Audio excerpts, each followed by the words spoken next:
Imagine the year is 1696. A single pirate has just pulled off the greatest heist in maritime history. One ship, the Fancy, against the Ganj Isawai, the treasure vessel of the Mughal emperor himself. Gold bars, diamonds the size of hen's eggs, rubies, pearls, silk worth millions even then. In today's money, over $100 million. The captain walks away richer than most kings. His name becomes legend overnight.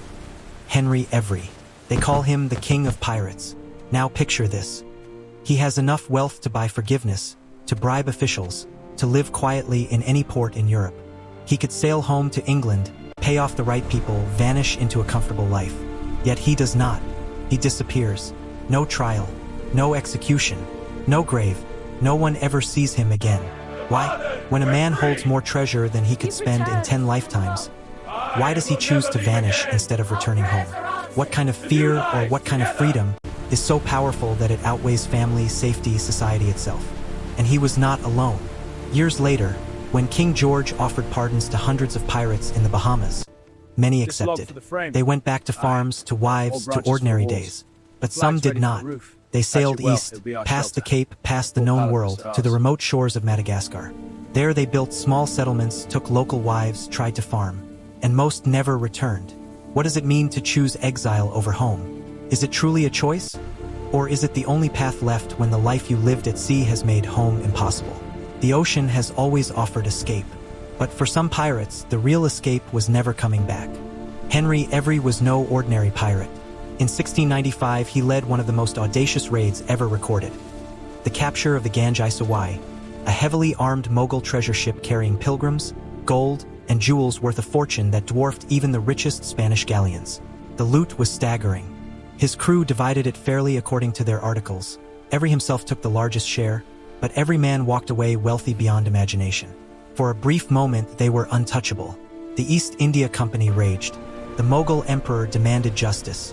England placed a bounty on Every's head, 500 pounds alive, 1,000 pound dead, and explicitly excluded him from any future pardon. He knew the game was over in the Atlantic.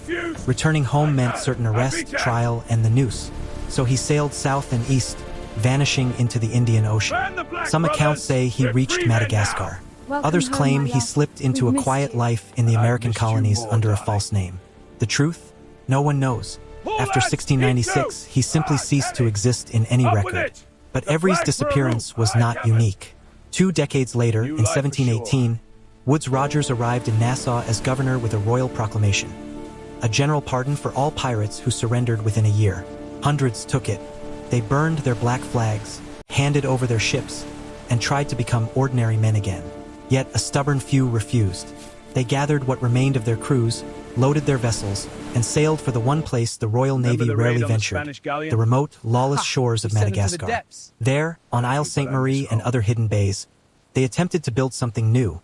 Small communities, farms hacked from jungle, alliances with local tribes. They called it freedom. They called it a new life. But freedom always has edges. The same men who once divided loot by vote now face scarcity without a code. Disease arrived faster than ships. Local conflicts flared. And the dream of a pirate utopia slowly eroded. What drives a man to reject the chance to go home when it is offered? Is it fear of the gallows? Or fear of the ordinary? When the sea has been your only law for years, does home become the real exile? The black flag had promised liberty without chains. For some, the chains were never on the flag. They were inside the men who raised it. The year was 1718. Woodes Rogers stood on the docks of Nassau with the King's proclamation in his hand. A clean slate, a pardon for any pirate who laid down arms within 12 months. No questions about past crimes. No trials. Just a chance to walk away from the black flag and become a subject again. Hundreds came forward. They handed over cutlasses, burned their Jolly Rogers, signed oaths of allegiance. Some wept, some laughed. Most had families waiting somewhere. Mothers, wives, children who had not seen them in years. They chose home. They chose the known risk of poverty and judgment over the endless uncertainty of the sea. But not all. A small but determined group watched from the edges. They had seen too much. They had killed, stolen, lived without masters. Home, to them, was no longer a place of safety. It was a place of chains, chains of law, of expectation, of a society that would never forget what they had been. One by one they slipped away in the night. They gathered on the last remaining ships, raised black flags again, and pointed their bows east. Madagascar waited, far beyond the reach of governors, courts, or pardons. Henry Every had shown the way decades earlier. He had taken the greatest prize and chosen vanishing over surrender. Now these men followed the same silent logic. They told themselves it was freedom. They told themselves the sea had made them different. Men who could no longer fit inside ordinary walls. But deep down, the question gnawed. Was this choice truly theirs? Or was it the only path left when every other door had closed? As their ships disappeared over the horizon, the wind carried no answers. Only the creak of rigging and the low murmur of men trying to convince themselves they had chosen wisely. What happens inside a man when the offer of redemption arrives? And he turns away. Is it courage? Or is it fear wearing the mask of defiance? When the life you built on lawlessness becomes the only life you know, does home stop being a destination and start being a threat? The ocean stretched wide before them, but the real distance was the one growing inside. The first months on Isle Sainte Marie felt like victory. The ex-pirates cleared jungle, built huts with sailcloth and driftwood, planted yams and rice. They took local wives, learned a few words of Malagasy, told themselves they had escaped the noose and the ordinary. Henry Every's shadow loomed over them, the man who had taken everything and vanished. They were following his path. They were free. But freedom has seasons. The rains came heavy and relentless. Fever arrived with the mosquitoes. Crops failed in the poor soil. What little loot remained was spent on trade with passing ships that grew rarer each year. The same men who once divided Spanish silver by vote now argued over a single barrel of spoiled pork. The black flag, once a proud symbol, was patched into roofs and clothing. Its skull stared down at men who no longer remembered why they had raised it. The captain, our symbolic figure of every man who chose exile, walked the narrow beach each dawn. He watched the horizon for sails that never came. At night he sat apart from the fires, listening to the jungle and the sea. He thought of the pardon he had rejected. He thought of the families he would never see again. He wondered, in the silence, whether the fear of hanging had been easier to bear than this, when every man realizes he is now a stranger even to himself.